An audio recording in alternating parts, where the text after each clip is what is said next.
In the name of God, the most merciful, the most beneficent.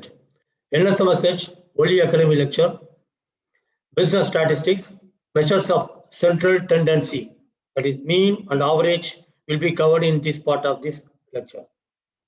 So it covers arithmetic mean, geometric mean, and harmonic mean. Here I have given the contents of this presentation and with the references to your study materials. So measures of central tendency, or it can be called as an average. A central tendency average is a single figure that represents the whole mass of data. So what is that? If whole mass of data ஒரு கிளாஸ்ல ஒரு 50 பேர் இருக்காங்கன்னாக்கா எல்லாரோட மார்க்ஸையும் தனித்தனியா ஞாபகம் வச்சுக்கிட்ட ஒரு average class average அப்படின்னு நம்ம பார்க்கணும் இல்லையா? So like that. So we will be seeing a lot of examples on that.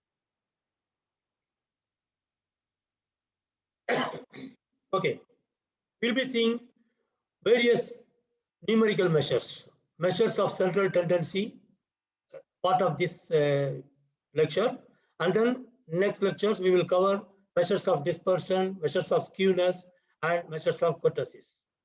For central tendency na ஒரு மையம் ஒரு சீரீஸ் ஆஃப் டேட்டாவுல அது ஒரு மையம் என்ன அப்படிங்கிறத நம்ம பார்க்கிறது. டிஸ்பர்ஷன்னா எப்படி அந்த டேட்டா பரவி கிடக்குது, how it is dispersed அப்படிங்கிற மாதிரி. அப்புறம் ஸ்கியூனஸ்ன்னு சொன்னா refers to distortion அப்படி சொல்லலாம். Varying from normal distribution.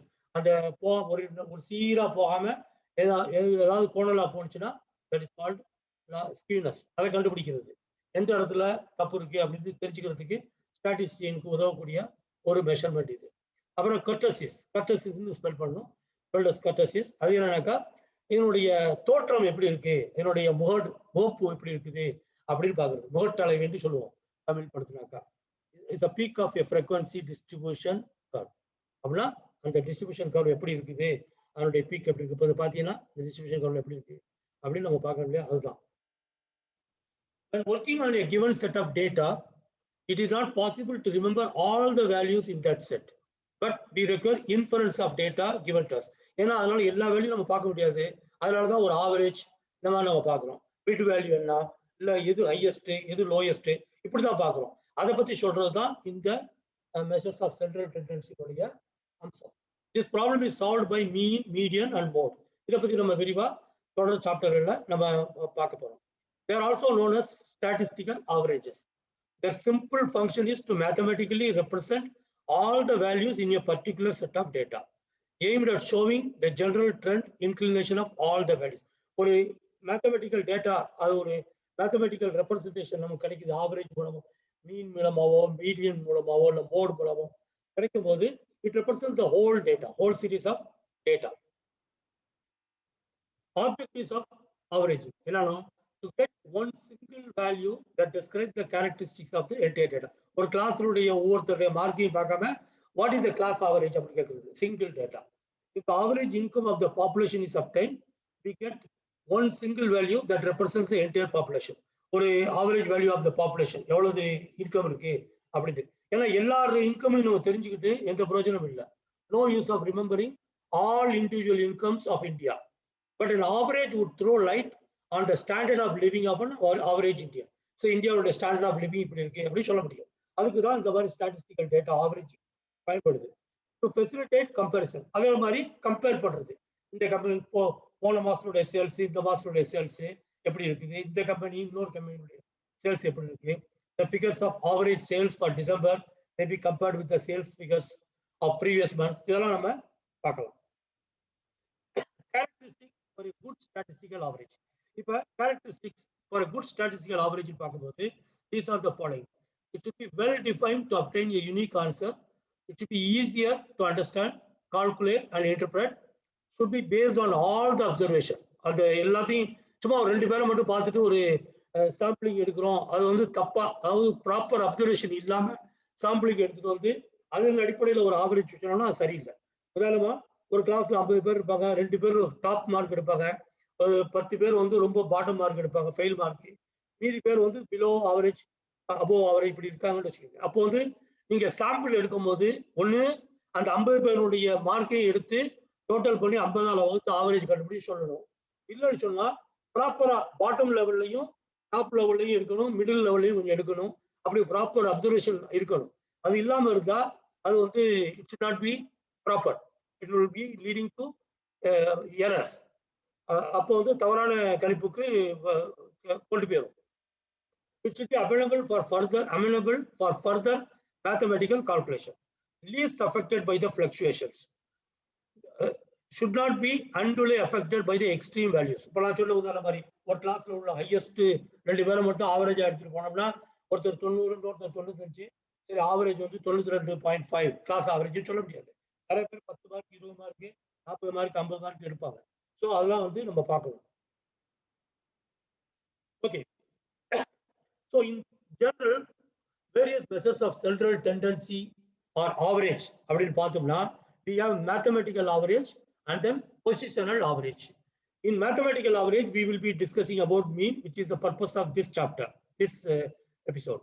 And we will be continuing to see median, mode, and other things. Okay. இப்போ மீன்ல வந்து arithmetic mean, geometric mean, harmonic mean இருக்கு. இதை பத்தி நம்ம பார்ப்போம். And for each item, we will be seeing how to calculate for average raw data and for average for discrete group data and continuous group data. For discrete group data, continuous group data, நம்ம previous lecture கூட பார்த்திருக்கோம். இருந்தாலும் we will recall that now. To find arithmetic mean for raw data. The arithmetic mean is often known simply as the mean. It is an average, a measure of the central of a set of data. Arithmetic mean is calculated by adding up all the values and dividing the sum by the total number of values. எல்லா வேல்யூயும் add பண்ணி எத்தனை number இருக்கோ அதால வகுத்துறோம். ஒரு class எக்ஸாம்பிள்ஸோட நம்ம பார்க்கலாம். இப்போ நம்ம வந்து ஒரு எக்ஸாம்பிள் இந்த கால்குலேஷனை நம்ம பார்ப்போம். உதாரணமா இஃப் எக்ஸ் ஒரு சீரியஸ் ஒரு வேல்யூ இருக்குது. உதாரணமா 7, 4, 5 and 8 இதுக்கு ஆவரேஜ் கண்டுபிடிக்கணும். அப்ப என்ன பண்றோம், இது எல்லாத்தையும் டோட்டல் பண்ணி 4 நம்பர் இருக்கு. அப்ப 4ஆல வகுத்தோம்னா so we get that average. So that is what we are meaning here. So value 1, value 2, value 3, value 4 represents the values of observation. These are all observation. அப்புறம் arithmetic meanங்கிறது அந்த அப்சர்வேஷனை எழுதி divided by the number of observation. அவ்வளவுதான்.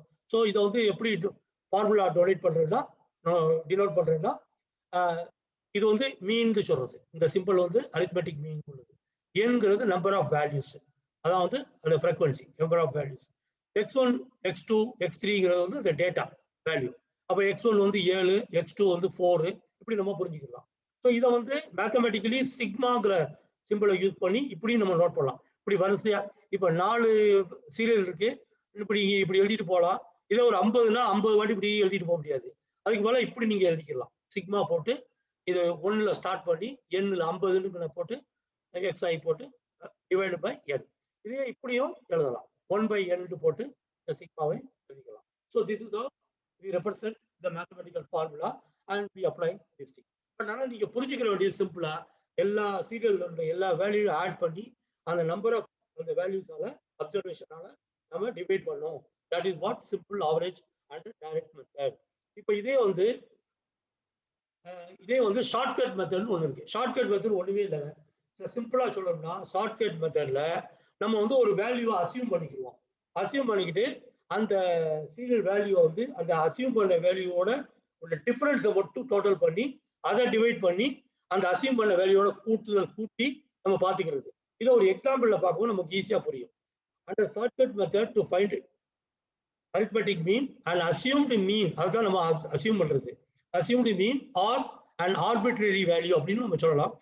ஒரு வித்தியாசமான ஒரு value அப்படிங்கிற மாதிரி அதை வந்து ஏன்னு வச்சுக்கோங்க ஃபார்முலாவில். இது use as the basis of calculation of deviation. டிவியேஷன்னா அப்போ ஒரு x1 அந்த அசியூம்டு வேல்யூக்கும் உள்ள டிஃபரன்ஸை d1, அடுத்தது x2க்கும் அசியூம்டு வேல்யூக்கு உள்ள டிஃபரன்ஸ் d2 அப்படி பார்க்கறது. ஓகே, அந்த மாதிரி உள்ளது அதான் அந்த அசியூம்டு வேல்யூ. ஸோ ஒரு எக்ஸாம்பிள்ஸ் பார்ப்போம்.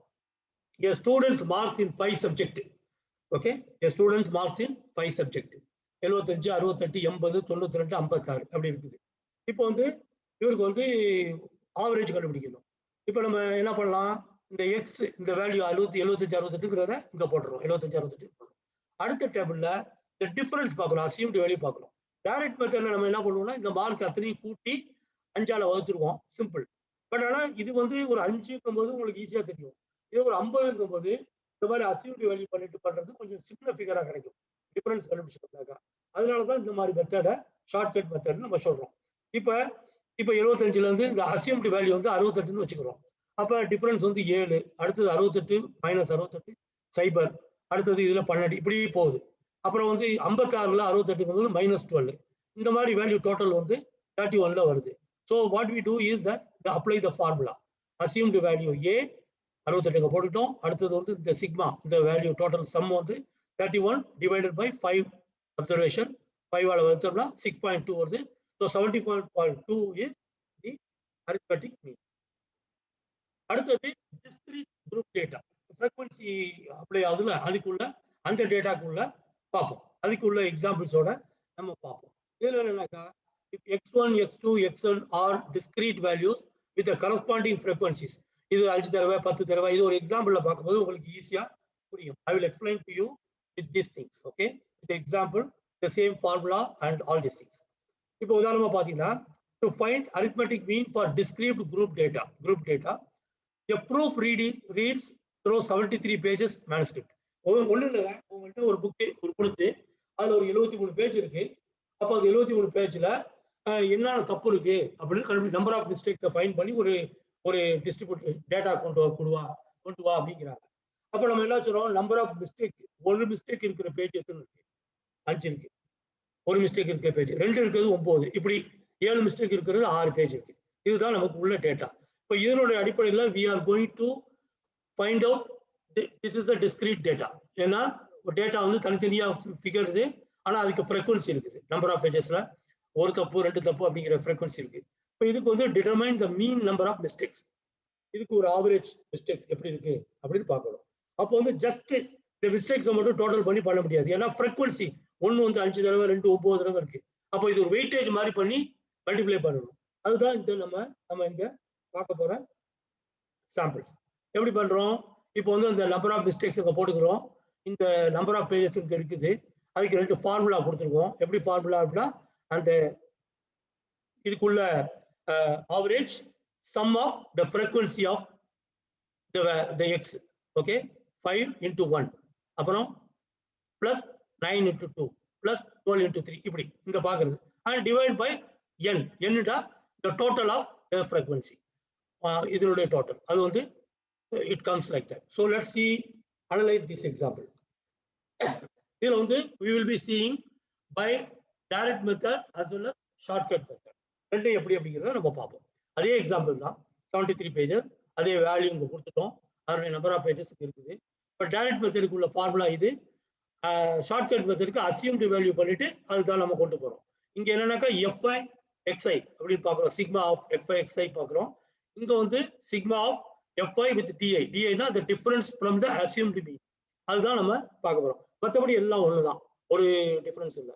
இப்போ டேபிள்ல பாத்தீங்கன்னா இந்த எக்ஸ் சீரியல் வேல்யூ வந்து அப்சர்வேஷன், அந்த வந்து நம்பர் ஆஃப் மிஸ்டேக்ஸ் வந்து என்னங்கிற இதில் போட்டுருவோம். அப்புறம் அந்த ஃப்ரீக்வன்சி நம்பர் ஆஃப் பேஜஸ் அப்படிங்கிறத இதில் போட்டுருவோம். இங்கேயும் அதே மாதிரி நம்பர் ஆஃப் ஃப்ரீக்வன்சி இதில் போட்டுருவோம். But we will calculate in addition to that shortcut மெத்தட்ல அந்த டிஃபரன்ஸ் என்ன, டிஃபரன்ஸ் ஃப்ரம் த அசியூம்டு மீன் அப்படிங்கிறத போட்டுருவோம். இப்போ வந்து இந்த டோட்டல் ஃப்ரீக்வன்சி இது கிடைக்குது, 299 கிடைக்குது. 299 டிவைடட் பை 73 நமக்கு 4.09 கிடைக்குது. இங்க 4 assumed mean, அப்ப plus the difference 7 divided by 73, so 4.09. இதுதான். Now we will be seeing arithmetic mean for continuous group data. இப்போ இது வரைக்கும் discrete data வரைக்கும் பார்த்திருக்கோம். இப்போ continuous group data என்ன? இப்போ வந்து 1 2 3 இல்லாம from 0 to 10, 10 to 20 அப்படின்னு பார்த்தோம் இல்லையா, அதான் continuous data.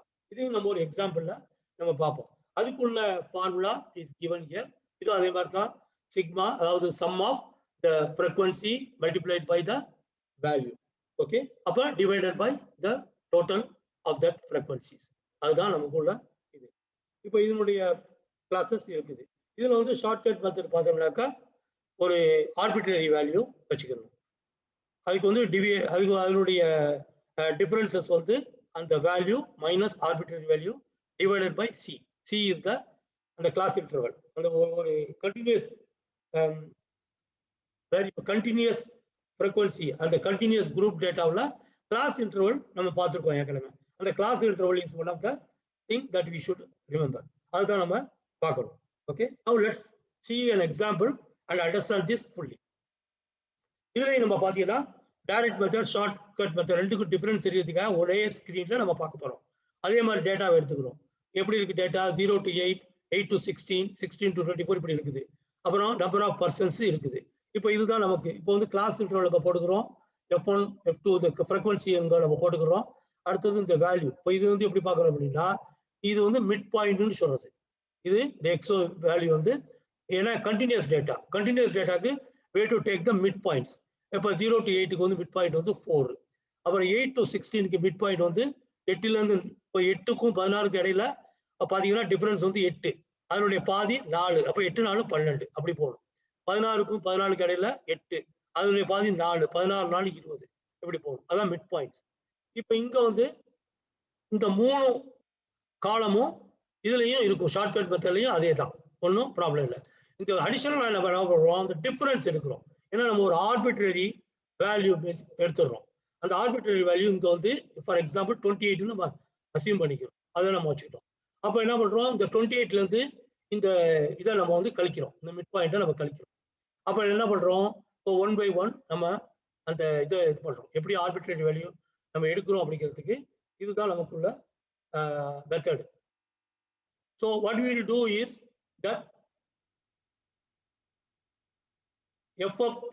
f1 into x1 அதே மாதிரி இங்கே f1 into d1. ஸோ நமக்கு இந்த ஃபார்முலா அப்ளை பண்ணும்போது இதனுடைய டோட்டல் 1956 வருது டிவைடட் பை 77. அதே மாதிரி இதனுடைய டோட்டல் வந்து 25 டோட்டல் வந்து -25 வருது. அது வந்து 77 வருது. இப்போ வந்து நீங்க இதை கால்குலேஷன் எப்படி பண்றீங்க அப்படின்னு சொன்னா, இந்த கிளாஸ் இன்டர்வல் எடுத்துக்கிட்டு கிளாஸ் இன்டர்வல்ல இருந்து நம்ம இந்த ஃப்ரீக்வன்சி டிஃபரன்ஸை கண்டுபிடிச்சு, so how do we do that, the formula is given here. இப்போ வந்து இந்த டிஃபரன்ஸ் 1க்கும் இப்போ x1 மைனஸ் ஏ அப்படின்னா இந்த இதான் மிட் பாயிண்ட் 4 மைனஸ் 28 இதான் வந்து இந்த ஆர்பிட்ரரி வேல்யூ. அப்போ ஆர்பிட்ரரி வேல்யூ நம்ம எப்படி எடுத்துக்கிறோம் அப்படின்னா -24 வருது. ஓகே, இந்த f1 d1 வந்து 24 -24 வருது. அப்போ இதுல இருந்து நம்ம வந்து இந்த கால்குலேஷன் படி நமக்கு வந்து -25 டோட்டல் வருது. இப்போ -25 டிவைட் பை 77. இப்போ வந்து நமக்கு இந்த கிளாஸ் இன்டர்வலால பெருக்கும் போது நமக்கு வந்து 25.40 கிடைக்குது. So weighted arithmetic mean. Okay, weighted arithmetic mean தான் இந்த சேம், இந்த ஒண்ணுமே இல்லை டிஃபரன்ஸ். முதல்ல நீங்க பார்த்துருப்பீங்க x1, x2, x3. இப்போ இந்த W1 மறந்துருங்க, அதை வந்து வெயிட் 1, வெயிட் 2 அப்படின்னு அதை மறந்துருங்க. இப்போ பழைய சிஸ்டம் தான். நார்மல் டேட்டா ரா இதுக்கு ஃப்ரீக்வன்சி டேட்டாக்கு எப்படி நீங்க பண்றீங்களோ, இந்த ரா டேட்டாக்கு எப்படி நீங்க கால்குலேட் பண்றீங்களோ அதே மாதிரி தான். இப்போ ஃப்ரீக்வன்சி மாதிரி இந்த இடத்துல வெயிட்டேஜ் வருது, அவ்வளவுதான் வித்தியாசம், வேற ஒண்ணுமே இல்லை. Weighted arithmetic mean is an average computed by giving different weights to some of the individual values. If all the weights are equal, then the weighted mean is the same as the arithmetic mean. இப்போ எல்லாமே ஈக்குவலா இருந்தாலும் சரி, இல்லை ஜீரோவா இருந்தாலும் சரி, wait எல்லாம் இந்த அரித்மெட்டிக் மீன் மாதிரி தான் இது இருக்கும். அதுதான் நம்ம இந்த இடத்துல நம்ம சொல்ல போறோம். இப்போ வந்து the arithmetic mean as discussed earlier gives equal importance. Arithmetic மீன்ல வந்து எல்லா டேட்டாவையும் பார்த்து ஒரு ஈக்குவல் இம்பார்ட்டன்ஸ் கொடுக்குறோம். ஆனா இந்த வெயிட்டட் மீன்ல வந்து ஈக்குவல் இம்பார்ட்டன்ஸ் கொடுக்கல. ஒரு பர்டிகுலர் அஸ்பெக்டுக்கு வந்து கொஞ்சம் கூடுதல் இம்பார்ட்டன்ஸ், இன்னொரு அஸ்பெக்டுக்கு கொஞ்சம் குறைச்சலான இம்பார்ட்டன்ஸ் கொடுப்போம். இதை பத்தி விளக்குறதுக்கு ஒரு சின்ன சாம்பிளோட எக்ஸாம்பிள்ல நம்ம பார்ப்போம். அப்போ நமக்கு நல்லா புரியும். என்னன்னாக்கா, உதாரணமா the weights assigned to different components in an examination or component weightage marks scored. Okay, இப்போ ஒரு எக்ஸாமினேஷன்ல வந்து தியரிக்கு 60 மார்க் டோட்டல் மார்க் ஸ்கோர் பண்ணியிருக்காங்க. ப்ராக்டிக்கல்ல 80 மார்க் ஸ்கோர் பண்ணியிருக்கு. அசைன்மெண்ட்ல வந்து 90 மார்க் ஸ்கோர் பண்ணியிருக்காங்க அந்த ஸ்டூடெண்ட். ப்ராஜெக்ட்ல 75% மார்க் கொடுத்துருக்காங்க. ஆனால் அந்த யூனிவர்சிட்டி இல்லைன்னா அந்த எக்ஸாம் மெத்தட்ல வந்து எக்ஸாம் ஸ்கோர் கால்குலேஷன் மெத்தட் என்ன சொல்றதுன்னா, ஒவ்வொரு தியரிக்கு 4.4 வெயிட்டேஜ், ப்ராக்டிக்கலுக்கு 3 வெயிட்டேஜ், அசைன்மெண்ட்டுக்கு 1 வெயிட்டேஜ் தான், ப்ராஜெக்ட்டுக்கு 2 வெயிட்டேஜ் அப்படி கொடுக்குறாங்க. என்ன காரணம்னா, தியரிங்கிறத நீங்க படிச்சுட்டு எழுதுறதா இருக்கும், ப்ராக்டிக்கல் வந்து செஞ்சு காமிக்கணும், சும்மா மனப்பாடம் பண்ணிட்டு கற்கக்கூடாது, அந்த மாதிரி உள்ளது. ஆனால் குறைச்சலா தான் இருக்கும். அப்புறம் வந்து அசைன்மெண்ட்டுக்கு பெரும்பாலும் வீட்டில் வச்சு பண்றது, சில பேர் வந்து பேரண்ட்ஸ் உணவு கொடுத்துட்டு நிறைய எல்கேஜி யூகேஜி பிள்ளைங்கள்லாம் அம்மாமார்கள் தான் பாடம் எழுதிக்கிட்டு இருப்பாங்க, பிள்ளைங்க பாட்டே விளாண்டுக்கிட்டு இருக்கோம். அது மாதிரி சில பேர் அதே பழக்கத்தில் தொட்டில் பழக்கம் சுடுகாடு மட்டும்னு சொல்லுவாங்கல்ல, அது மாதிரி காலேஜ் படிக்கிறப்ப கூட பேரண்ட்ஸையோ இல்லை பிரதர்ஸையோ யாரையோ கொடுத்து எழுத சொல்லிட்டு வந்து அவங்க பாட்டையும் போனாலும் சப்மிட் பண்ணிடுவாங்க. இன்னும் சில பேர் ஃபோட்டோ காப்பி எடுத்து கூட அடுத்த ஸ்டூடெண்ட்டை வாங்கி எடுத்து கூட சப்மிட் பண்ணுவாங்க. எனக்கே நிறைய காலேஜ் ஸ்டூடெண்ட்ஸ் அசைன்மெண்ட் எனக்கு கிடைச்சதுல நிறைய பேர் ஃபோட்டோ காப்பி எடுத்திருப்பாங்க. அதில் ஒரு ஸ்டூடெண்ட் என்னை வந்து ரொம்ப தலைவடிச்சிட்டாப்புல. ஏன்னா அந்த ஸ்டூடெண்டுடைய பேர் வரைக்கும் இருந்துச்சு, இன்னொரு ஸ்டூடெண்டுடைய பேர் வரைக்கும் அந்த ஃபோட்டோ காப்பியில் இருந்துச்சு. அதை கூட அடிக்காம ஒரு அனுப்பியிருக்காரு. அவ்வளவு நல்ல மனுஷன். இந்த மாதிரிலாம் இருக்கும். அதனால வந்து அசைன்மெண்ட்டுக்கு குறைச்ச வெயிட்டேஜ் கொடுப்பாங்க. இப்போ ப்ராஜெக்ட்டுக்கு கொஞ்சம் கூடுதலா கொடுக்குறாங்க. இப்போ இந்த மாதிரி வெயிட்டேஜ் இருக்கிறதுனால இது வந்து கிட்டத்தட்ட இந்த ஃப்ரீக்வன்சி டிஸ்ட்ரிபியூஷன் மாதிரியே தான் இருக்கும். ஸோ மார்க்ஸ் ஸ்கோர், வெயிட்டேஜ், அப்புறம் அதனுடைய மல்டிப்ளிகேஷன். ஸோ அதை வந்து டிவைட் பண்ணி நம்ம அப்சர்வ் பண்ணி பார்க்குறது. அப்புறம் கம்பைன்டு மீன். கம்பைன்டு மீன் ஒண்ணுமே இல்லைங்க, ரெண்டு ஆவரேஜ். ரொம்ப சிம்பிளான உதாரணம் சொல்லணும்னாக்கா, ஒரு ஸ்கூல்ல ஒரு கிளாஸ்ல பாய்ஸ் ஒரு கொஞ்சம் பேர் இருக்காங்க, கேர்ள்ஸ் ஒரு உதாரணமா class consist of 4 boys and 3 girls, இல்லைன்னா 40 பாய்ஸ் அண்ட் 30 கேர்ள்ஸ் அப்படி வச்சுக்கோங்களேன். 4 பாய்ஸ் அண்ட் 3 கேர்ள்ஸ்ல வந்து the average marks obtained by boys வந்து 20 and average marks obtained by girls are 30. இப்போ வந்து find the class average அப்படி கேட்டாக்கா, அப்ப 20 30 கூட்டி 2ஆல வகுத்தோம்னா நமக்கு கிடைக்கிறது. அப்ப 2ஆல வகுத்தோம்னா கிடைக்கிறது என்ன கிடைக்கும்? 50 25 கிடைக்கும். ஆனா இது எப்படி பண்ணணும் அப்படின்னா, இப்போ வந்து 4 பாய்ஸ் இருக்காங்க, இங்க வந்து 3 கேர்ள்ஸ் தான் இருக்காங்க.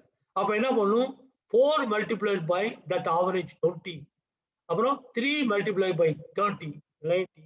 அப்ப அந்த ஆவரேஜ் பார்த்தோம்னா 24.3 வரும். இதுதான் கரெக்ட் ஆவரேஜ். ஸோ கம்பைன்ட் ஆவரேஜுக்கும் போது ரெண்டு ஆவரேஜ் கிடைக்குது, ரெண்டையும் கூட்டி 2ஆல வகுத்து அப்படின்னு சொல்லாம you have to see that and what number of observations that average came அப்படிங்கிறத பார்க்கறது. அதுதான். ஸோ இதுதான் வந்து இந்த கம்பைன்ட் மீன்ல உள்ள நம்ம பார்க்க வேண்டிய விஷயம். Simple arithmetic mean and weighted arithmetic mean. All items of series are given equal importance. Simple. இதுல வந்து different weights according with the relative importance. இத நம்ம ஏற்கனவே பார்த்த எக்ஸாம்பிள் படி. அப்புறம் merits of arithmetic mean. It can be calculated easily and it is also easy to understand. Fluctuation can be minimized. It can further be used for statistical treatment like median, mode, etc. Median mode la என்னங்கறத நம்ம பிற்பாடு பார்க்க போறோம்.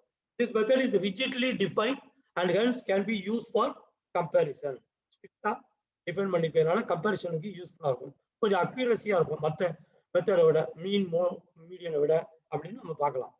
Sorry, mean and மோடை விட, sorry medium and மோடை விட மீன் வந்து கொஞ்சம் மோர் அக்யூரேட்டா இருக்கும் அப்படின்னு பார்க்கலாம் சில விஷயங்கள்ல.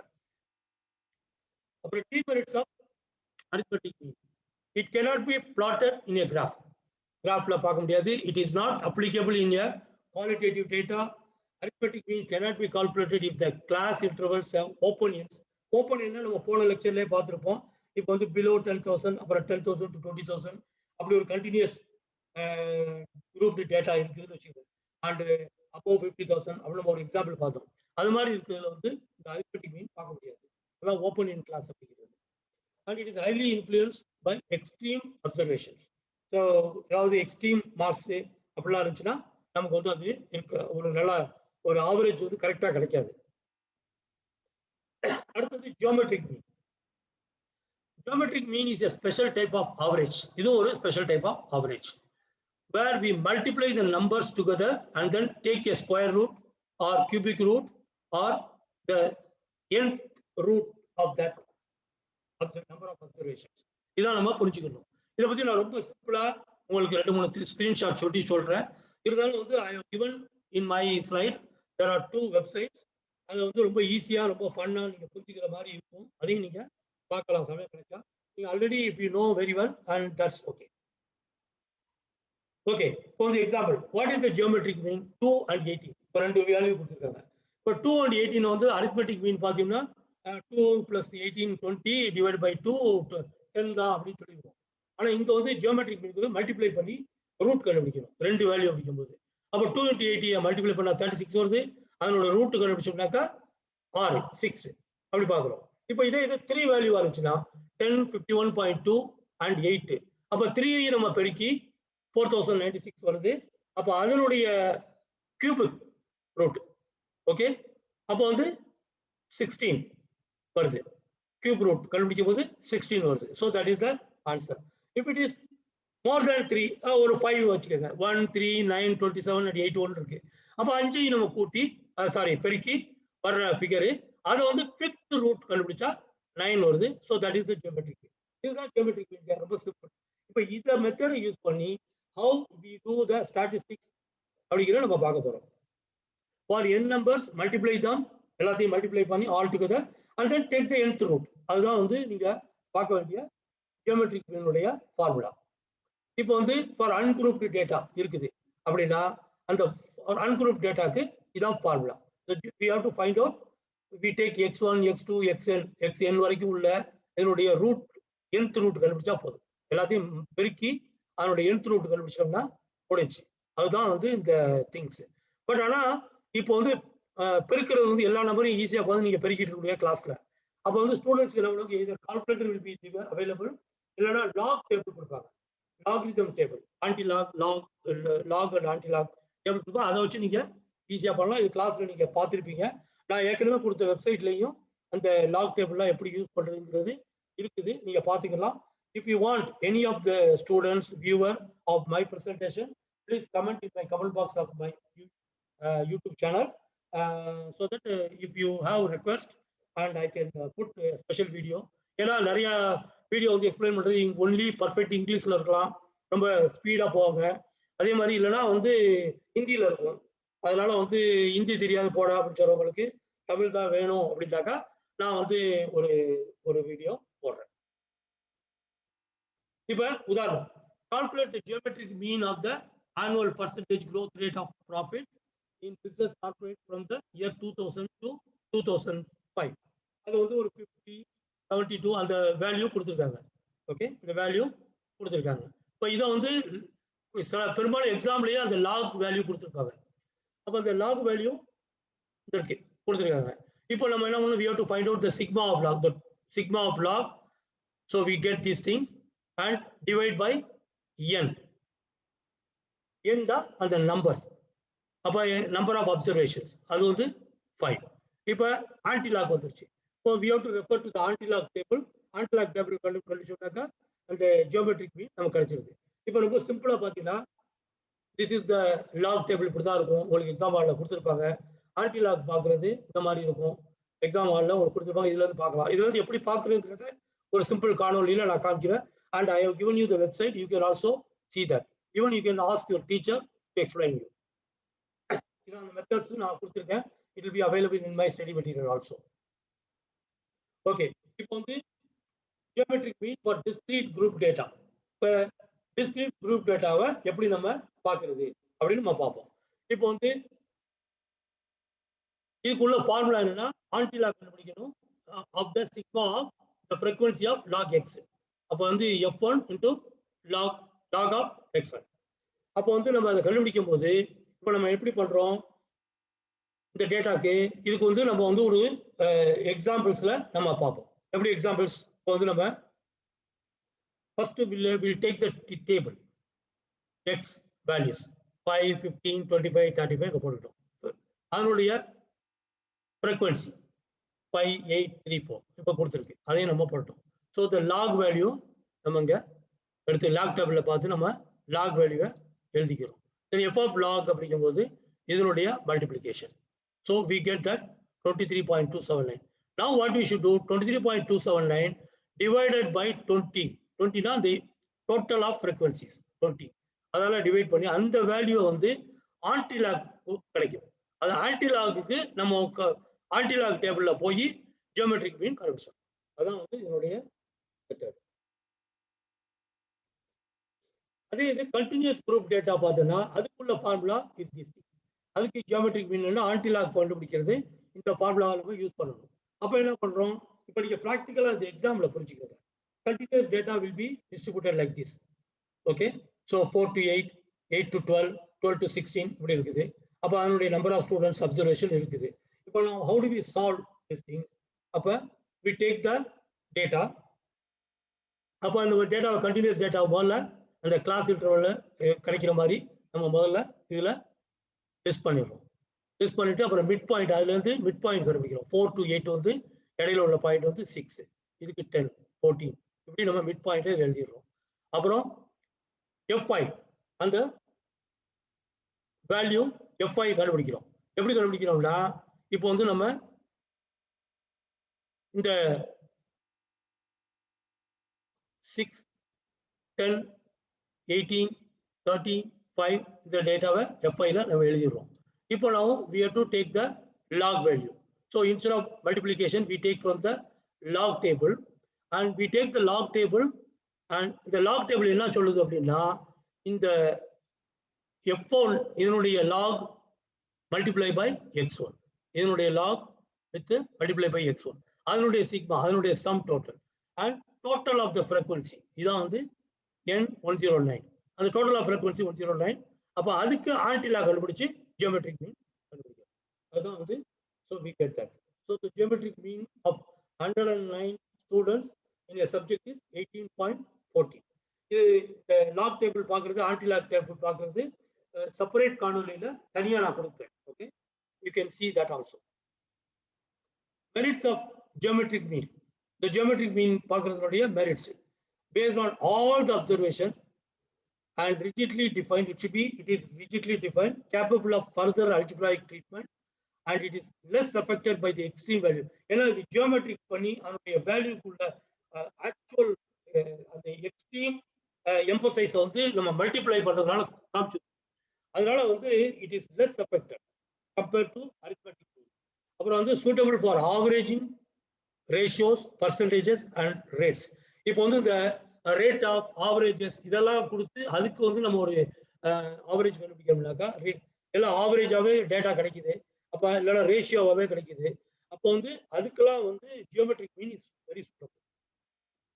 அப்புறம் லிமிடேஷன்ஸ் ஆஃப் ஜியோமெட்ரிக் மீன் என்னன்னா இட்ஸ் டிஃபிகல்ட் டு அண்டர்ஸ்டாண்ட். உங்களுக்கு பார்த்தாலே தெரியும், தலை கொஞ்சம் சுத்துற மாதிரி தெரியும். லாக் டேபிள் பார்க்கணுமா, ஆன்டி லாக் பார்க்கணுமா, அதெல்லாம். அப்புறம் cannot be computed if any item in the series is negative or zero.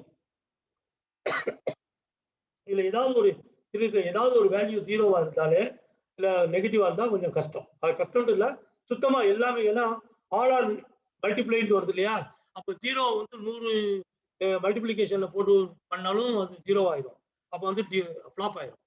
cannot be the actual value of the series, brings out the property of the ratio of the change and not the absolute difference of change as the case in arithmetic. arithmetic meanல பாத்தீங்கன்னாக்கா ஒரு டிஃபரன்ஸ்லாம் நமக்கு தெரியும், difference இந்த change எப்படி இருக்கு அப்படிங்கிற changes கிடைக்கும். இதுல வந்து அப்படி இல்லை, ஒரு ரேஷியோ எந்த பர்சன்டேஜ்ல அது சேஞ்ச் ஆயிருக்கு அப்படிங்கிற மட்டும் தான் தெரியும். அடுத்தது harmonic mean. Harmonic mean is defined as the reciprocal of the arithmetic mean of reciprocals of the observation. இப்போ நம்ம 2 வாட்டி ரெசிப்ரோக்கல் வருது, அது நம்ம புரிஞ்சுக்கிறதுக்கு ஒரு எக்ஸாம்பிள்ல போனோம்னா நமக்கு எல்லாம் தெரியும். Harmonic mean for ungroup data முதல்ல பார்ப்போம். ஒரு x1, x2, x3, 1, 2, 3 இந்த வேல்யூ ஏதோ இருக்குது. அப்போ வந்து அதுக்கு வந்து ஃபார்முலா வந்து அந்த number of given the observations அது என்னன்னு வச்சுக்கோங்க. அதை வந்து எதால டிவைட் பண்ணோம்னா இந்த சம் ஆஃப் அப்சர்வேஷன், அவ்வளவுதான். இதான் அந்த சம் ஆஃப் அப்சர்வேஷன் வந்து 1/x1 plus 1/x2 1/x3 அப்படி போகும். இந்த சம் வந்து 1, 2, 3 இருந்துச்சுன்னா அப்போ சாரி 5, 4, 6 அப்படி இருக்குன்னு வச்சுக்கோங்களேன். அப்போ வந்து 5 + 4 + 6 இல்லாம 1/5 plus 1/4 plus 1/6 பண்ணணும். இதுதான் நீங்க புரிஞ்சுக்கங்க, அவ்வளவுதான். இதான் இது ஹார்மோனிக் மீனுடைய இது. So for example, a man travels from Jaipur to Agra by a car and takes 4 hours to cover the whole distance. Okay, in the first hour he travels at a speed of 50 km/h. Okay, in the second hour his speed is 60, கொஞ்சம் வேகமா அழுத்துறான், oscillator கூட கொடுத்துட்டான், 64 km/h. And in third hour his speed is 80 km/h. And in the fourth hour he travels at the speed of 50, குறைச்சிட்டான், ஏன்னா traffic போலீஸை பார்த்துட்டான், உடனே slow பண்றான், 55 km/h. இதுதான் இருக்கு. இப்போ அவனுடைய ஆவரேஜ் ஸ்பீடு என்ன அப்படின்னு கண்டுபிடிக்கிறோம். இப்போ ஈஸியா இது வந்து பர் ஹவருக்கு இந்த ஸ்பீட்ல போயிருக்கான். அப்போ ஆவரேஜ் ஸ்பீடு என்ன அப்படின்னு கண்டுபிடிக்கிறதுக்கு இந்த ஹார்மோனிக் மீன் தான் யூஸ் ஆகும். ஸ்பீடு, ரேட்டு, இந்த மாதிரி இதுக்கெல்லாம் harmonic speed is good thing. அப்போ நம்ம அதை பார்க்கணும். அதுக்கு தான் இந்த example So we take the x value like 50, அடுத்தது 65, sorry,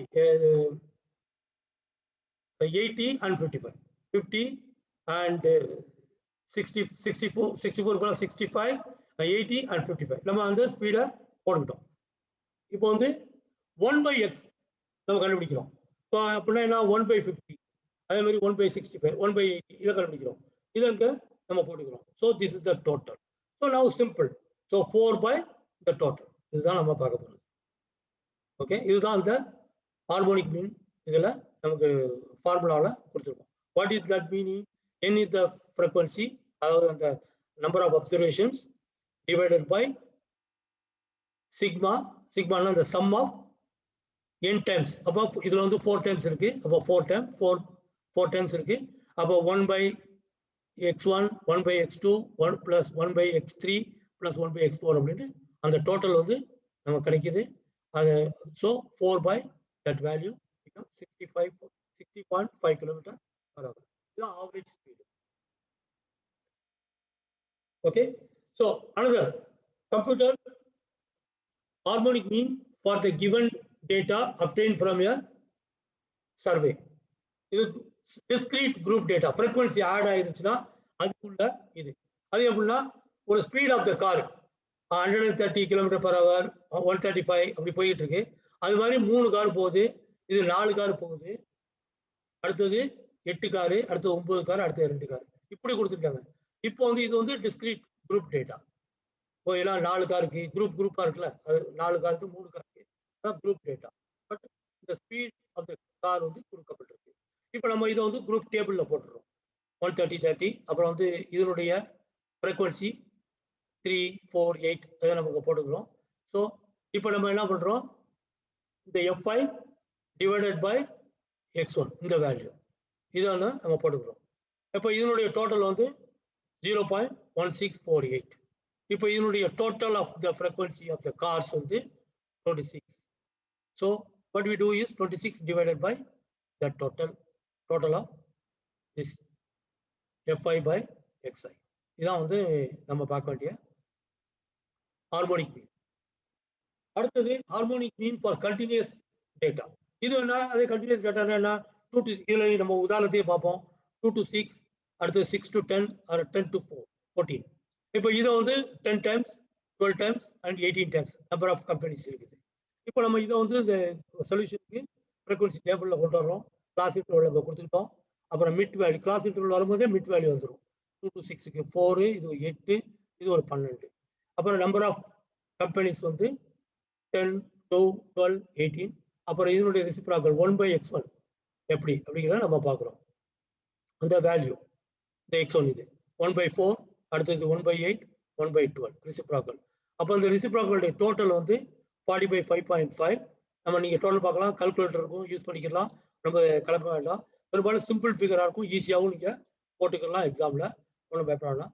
அப்புறம் வந்து அதனுடைய frequency, so that is the value. So we take that 40 divided by 5.5. So it is 7.27. So merits of harmonic mean, it is rigidly defined based on all the observations of the series, suitable in case of series having wide dispersion, suitable for further mathematical treatment. It gives less weight to large items and more weight to small items. Limitations of harmonic mean, it is difficult to calculate and is not understandable.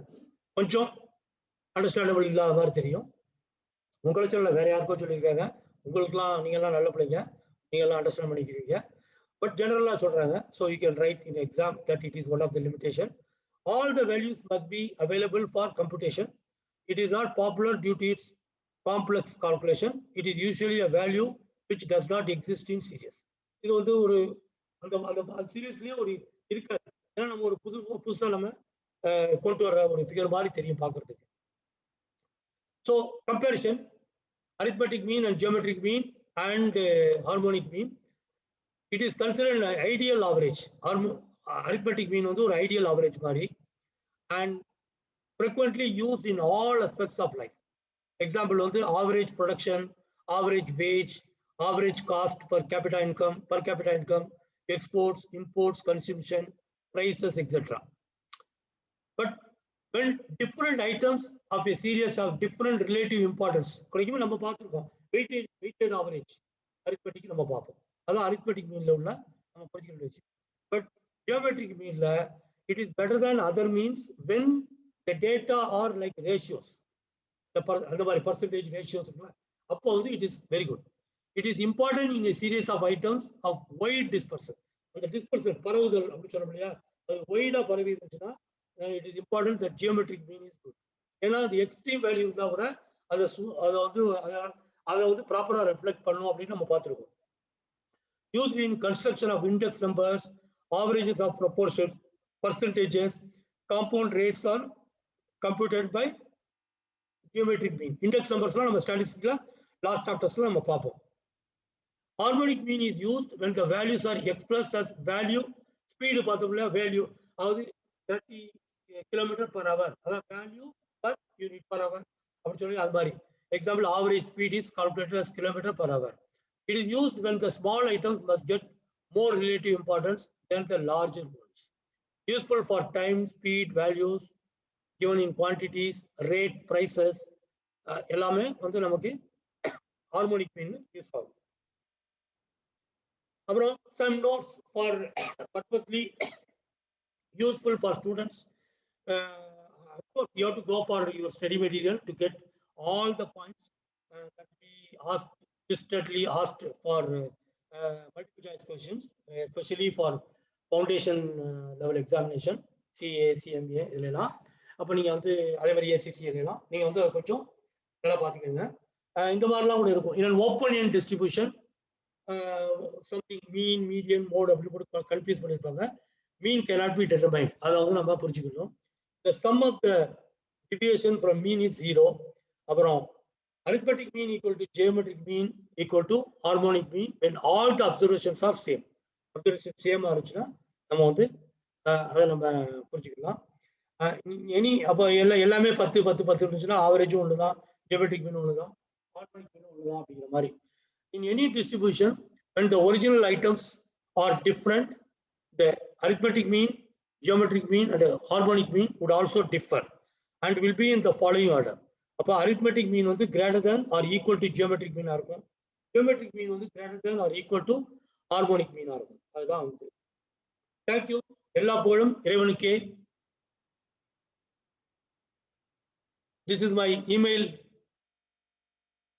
address and my website also. Acknowledgement with thanks. Contents based on textbooks, study materials of various institutes and Board of Studies, including CA, CMA, foundation level study materials, and Alagappa University, MQ University, DBA and BCom study materials as compiled by various authors and prepared and presented by NSM Saul Hamid. Students முக்கியமான இதுல வந்து நிறைய lock table use பண்றது, multiplication, division, root கண்டுபிடிக்கிறதுலாம் இருக்கிறதுனால ஒன்றும் பயப்பட வேணாம். உங்களுடைய ஸ்டடி மெட்டீரியல்ஸ்லையும் பெரும்பாலும் அதனுடைய விளக்கங்கள் இருக்காது சமயத்துல. அப்போ வந்து நான் சொன்ன மாதிரி இந்த ப்ராப்பர் வெப்சைட்ல போய் நல்லா தெரிஞ்சுக்கலாம் out of your own. But you need not bother about these thing. Most of the time there will be log tables available. அதை எப்படி பார்த்துக்கிறது, எப்படி அந்த ஃபிகர் எடுக்கிறது, even some of the questions will be given in bracket with those calculations. இல்லைன்னா calculation ரொம்ப சிம்பிளா இருக்கும். Okay, so don't be afraid of, because இது வந்து மேத்தமெட்டிக்ஸ் கிளாஸ் இல்லை, you are in business studies. அதுல உங்களுக்கு தேவையான மேத்தமெட்டிக்கல் டூல்ஸ் தான் இங்க பயன்படுத்துறோம். அப்போ ஓரளவுக்கு இந்த மேலோட்டமா சொன்னா போதும்ட்டு இந்த ஆத்தர்ஸ் வந்து those who have written the books, study materials have decided. அவங்க என்ன பண்றாங்கன்னா they assume that you know already from your 10th standard or 11th standard maths, but you need not be afraid of. Okay, நான் சொன்ன உத்திகளை பயன்படுத்துங்க. டீச்சர்ஸையும் கேட்டீங்கன்னா ஒரு ஒரு ஒரு இதுக்காக பெருசா நீங்க ரூம் போட்டு யோசிக்க வேண்டியதில்லை. ஒரு ஜஸ்ட் 5-10 minutes ஸ்பெண்ட் பண்ணீங்கன்னா உங்களுக்கு அழகா கையால பார்த்து தெரிஞ்சுக்கலாம். நான் சொன்ன மாதிரி ஆவரேஜ்லாம் ரொம்ப ஈஸி. நீங்க அப்புறம் வந்து விஷுவலைஸ் பண்ணிக்க ஃபார்முலாவை நீங்க அழகா ப்ரெசென்ட் பண்ணிடலாம். ஏன்னா சப்ஜெக்டிவ் டைப் கொஸ்டினுக்கு சமயத்துல வந்து நீங்க அந்த ஃபார்முலாவையும் நீங்க கால்குலேஷன் கூட ஈஸியா பண்ணிடலாம். நான் சொன்ன மாதிரி டக்குன்னு மணக்கல்ல போய் எல்லாத்தையும் கூட்டி வகுத்துடுறது, எல்லாத்தையும் பெருக்கி ரூட் பார்க்கறது அப்படின்னு முடிவு பண்ணிட்டீங்கன்னா நீங்க ரிசல்ட்டை போட்டுக்கலாம். அதுக்கே உங்களுக்கு மார்க் கிடைச்சிடும். ஆனால் ஃபார்முலாவை போட்டீங்கன்னா ஃபுல் மார்க் கிடைக்கும். அதனால கொஞ்சம் விஷுவலைஸ் பண்ணிக்கோங்க. அவ்வளவுதான், வேற ஒன்றும் இல்லை. எல்லா புகழும் இறைவனுக்கு.